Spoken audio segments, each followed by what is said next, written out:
Hi, this is John Madden sitting here in my camper van with a nice clean white t-shirt, which is great, like that. I found that in the back of the van. And I usually like to start a video by giving people a little bit of the visuals of where I am. Now that's especially risky today because life in a camper van is a rolling chaos machine. You got no drawers, no closets, no spare room. And things get chaotic.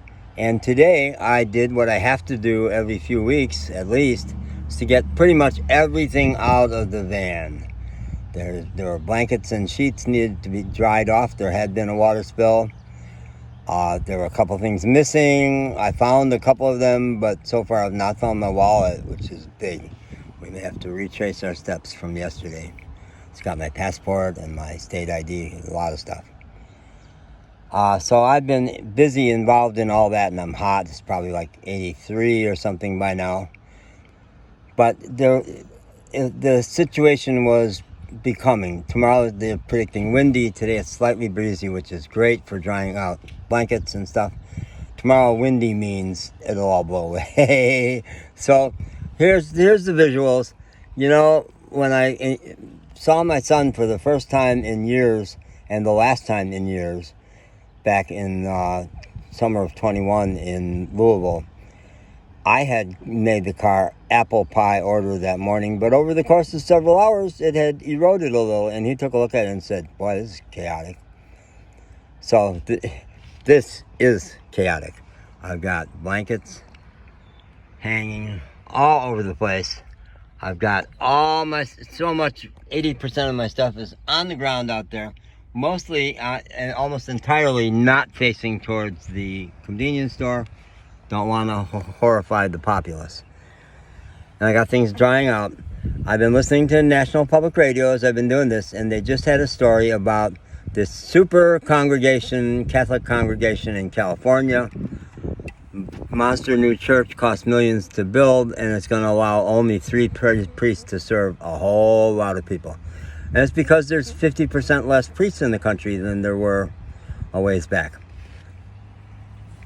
I was part of that attrition. When I left the seminary in 65, I was at the minor seminary high school in Chicago. In the diocese, they recruit you early. You go to high school supposedly planning to be a priest, and they even had us go to school on Saturday and get Thursday off so that we wouldn't hang out with the high school kids and lose our vocation. Yeah. So what did I know? I was going to be a priest because Father Ahern was cool, and my mom loved him, and in my Irish Catholic family the men were abhorred by the women pretty consistently, including my dad. And so that seemed like the pathway to being a good man, was to be like Father Ahern. He was funny, he was a cool guy, he played softball with us and stuff. That was the deep spiritual inspiration for my vocation, such as it was. And it lasted 4 years of high school and 1 year of the junior college, halfway, almost to the major seminary. And it was the era when everybody started to leave. It was free speech, free thinking, free sex. And several of my most important friends left in my first year at the junior college. And Father Lyons, Tim Lyons, I think I've got that right. He had been the pastor in Riverside in the western suburbs. My mom's, I can't believe the stuff I'm remembering these days. Got on the podium and in the chapel and said, the statistics always work.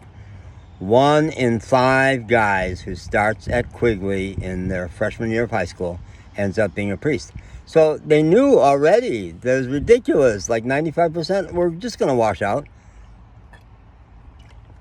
because they were regular guys trying to pretend they had a vocation, and they didn't, and I didn't.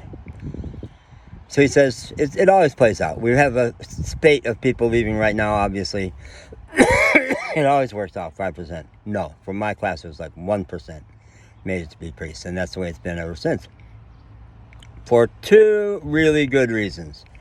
part of the reason why the Catholic Church has not enough priests is because they won't let women do it. How insane is that? In the last many years, several of the most wonderful ministers I've encountered are women.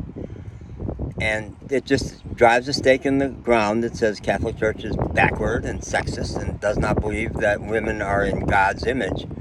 Bullshit. It's ridiculous. The second one is celibacy. No other denomination asks their ministers to be celibate.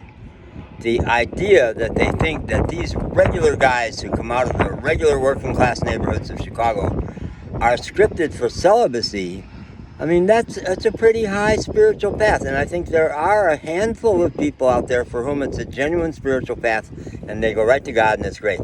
But no, not most of them. No. And that's why I cleared out. I realized how lonely and horny these guys. I didn't have clear evidence that they were horny, but I knew they were lonely. That's why they leave. And that's why they become pedophiles. It's not because they were scripted to be pedophiles. It's because they've been told to suppress, which most humans do anyway. Mostly in Western societies, we suppress an awful lot of our sexuality, but they're meant to really suppress it. Pretend it's not there. Pretend they can get through life without ever getting laid, without ever having the tender intimacy that restores a lot of people. It can restore you, and they don't have that. So it comes out sideways, and they get weird. They grab sex where it just spills out. They hate themselves for doing it, but they can't stop doing it. Yeah, it's not because there's all that many perverts go through the seminary. It's because the seminary and the priesthood turns them into perverts. Because they just can't not have sex. We're scripted for sex, folks. It's kind of pretty basic to our equipment is that we want sex. So, wake up, Catholic Church. Wake up. You're doing all these workarounds about big parish and stuff like that. No. Change two things. Allow women to be priests. And I don't see any sign that either of these is going to happen. But it's part of why the Catholic Church is irrelevant. But I'm going to a Catholic country. Well, how am I going to deal with that? Now, a lot of them are turning to different Pentecostal and other. In Mexico, I'm going to Mexico. A lot of Catholics. How am I going to bite my tongue and keep from saying shit like that there? I don't know. I do not know. It goes into the big super file of things I don't know, which is much larger than the file of things I know. All right. Happy Saturday. I guess this is the Sabbath for Seventh-day Adventists, right? But tomorrow's our Sabbath. And it's been a long time since I've set foot in the Catholic Church. Long time. I think in New Orleans. I went to a Catholic church in New Orleans because I heard the music was hot. And the music was steaming. Oh my God. New Orleans. Yeah. And I think the priest was okay. Yeah, the priest was cool. The priest was actually cool. We had a nice little conversation. All right.